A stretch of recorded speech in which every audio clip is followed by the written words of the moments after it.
Shalom, selamat pagi. Jumpa kembali dalam renungan harian GMI Ebenezer. Perjuangan kita bukanlah melawan darah dan daging, tetapi melawan penguasa-penguasa, penghulu-penghulu dunia ini. Milikilah iman yang teguh sehingga engkau memperoleh kemenangan. Mari kita berdoa. Kami memuji-Mu dan memuliakan-Mu ya Tuhan. Karena Tuhan Allah adalah Tuhan kami, Tuhan yang kami sembah, Tuhan yang selalu memberi kekuatan kepada kami. Kami percaya dengan menyembah Tuhan, kami akan mendapatkan keselamatan. Tuhan yang baik, biarlah kami senantiasa memuji-Mu dan memuliakan-Mu. Pagi ini kami mau mendengarkan firman-Mu, Tuhan menolong kami. Di dalam dan demi Yesus Kristus kami berdoa dan mengucap syukur. Amin. Pagi ini kita akan bersama-sama merenungkan satu tema firman Tuhan, menjaga kekudusan hidup. Bapak, Ibu, serta saudara-saudari, perjuangan kita saat ini adalah untuk tetap hidup dalam kekudusan. Perjuangan kita juga untuk tetap hidup di jalannya Tuhan. Banyak pilihan di depan kita, banyak juga tawaran di hadapan kita, tapi kita harus memiliki hikmat sehingga kita bisa memilih jalan mana yang harus kita tempuh, pilihan mana yang harus kita pilih. Pilihlah sesuatu yang benar, jalanilah hidup yang benar. Dan ketika kita menjalani hidup yang benar, maka kita akan merasa damai sejahtera dan sukacita.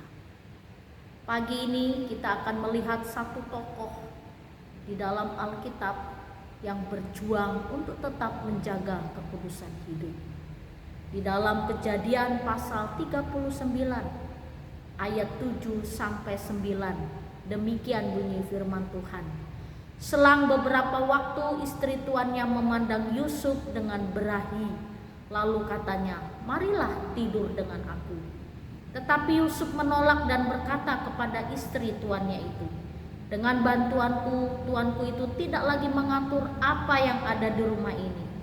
Dan ia telah menyerahkan segala miliknya pada kekuasaanku. Bahkan di rumah ini ia tidaklah lebih besar kuasanya daripadaku, dan tiada yang tidak diserahkannya kepadaku selain daripada engkau, sebab engkau istrinya. Bagaimanakah mungkin aku melakukan kejahatan yang besar ini dan berbuat dosa terhadap Allah? Bapak, Ibu, serta saudara-saudari, ini kisah Yusuf ketika ia ada tinggal di rumah Potifar. Dan selama di rumah Potifar, dia adalah orang yang paling dipercaya oleh Potifar. Dia mengelola semua usaha Potifar. Tetapi istri Potifar ingin menggodai Yusuf. Mengapa Yusuf tetap kuat pada imannya dan dia tetap hidup dalam kekudusannya? Kalau kita pikir Yusuf kan masih muda, kenapa dia tidak tergoda? Yusuf katakan, bagaimana mungkin aku berbuat kejahatan yang besar ini dan berbuat dosa terhadap Allah. Yusuf tahu bagaimana menjaga kekudusan hidup dan perbuatan yang mungkin orang lain katakan satu perbuatan yang biasa, perselingkuhan. Orang kan tidak tahu apa yang kita buat. Orang tidak melihat apa yang kita lakukan. Dan perselingkuhan dosa yang paling manis, yang banyak orang terjerat di dalamnya. Yusuf menyadari dia adalah anak Tuhan yang percaya kepada Tuhan. Dan dia juga terus bertumbuh memiliki iman yang kuat. Kenapa dia tidak melakukan itu? Karena dia takut kepada Tuhan.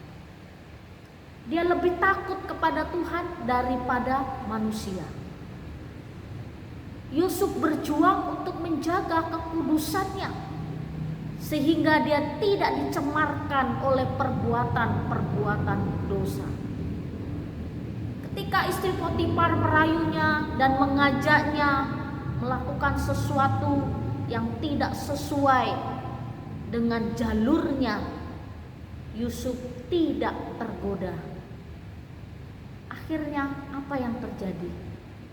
Yusuf difitnah dan dimasukkan ke dalam penjara. Kalau Yusuf pada waktu itu mau mengikuti kehendak istri Potifar, mungkin dia tidak masuk penjara. Tetapi istri Potifar, perempuan yang keji, dia fitnah Yusuf. Akhirnya Yusuf masuk penjara. Lalu Bapak Ibu serta saudara-saudari, menyesalkah Yusuf sehingga dia tidak berbuat, tapi dia dimasukkan ke penjara? Lalu di dalam penjara pun Bapak Ibu serta saudara-saudari, itu penjara yang tidak biasa, penjara bawah tanah,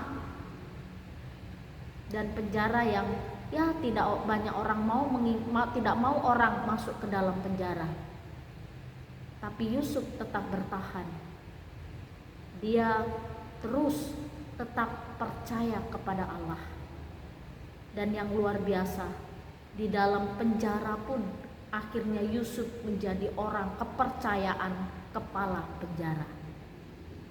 Orang yang menjaga kekudusan hidup, orang yang hidupnya lebih takut kepada Tuhan, Tuhan akan membuatnya berhasil. Apapun yang dia kerjakan diberkati oleh Tuhan. Apapun yang dia lakukan diberkati oleh Tuhan.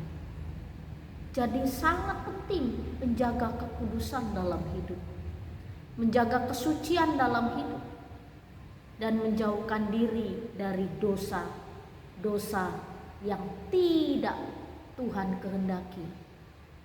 Banyak orang nyaman hidup dalam dosa, tapi bagi kita yang sudah ada di dalam Kristus, menjaga kekudusan hidup terus bertumbuh sehingga kita tidak mau melakukan sesuatu yang melukai hati Tuhan. Bapak Ibu serta saudara-saudari, mari kita berjuang menjaga kekudusan hidup supaya hidup kita menyenangkan dan memuliakan nama Tuhan. Kiranya Tuhan menolong kita untuk terus menjaga kekudusan hidup. Kita berdoa. Benar ya Tuhan, banyak tantangan, banyak godaan yang harus kami hadapi untuk kami terus menjaga kekudusan dan kesucian hidup kami. Tuhan beri iman yang teguh untuk kami tetap percaya kepadamu dan menjaga kekudusan hidup kami. Terima kasih untuk firman-Mu pagi ini. Di dalam dan demi Yesus Kristus kami berdoa dan mengucap syukur. Amin. Selamat pagi, Tuhan Yesus memberkati.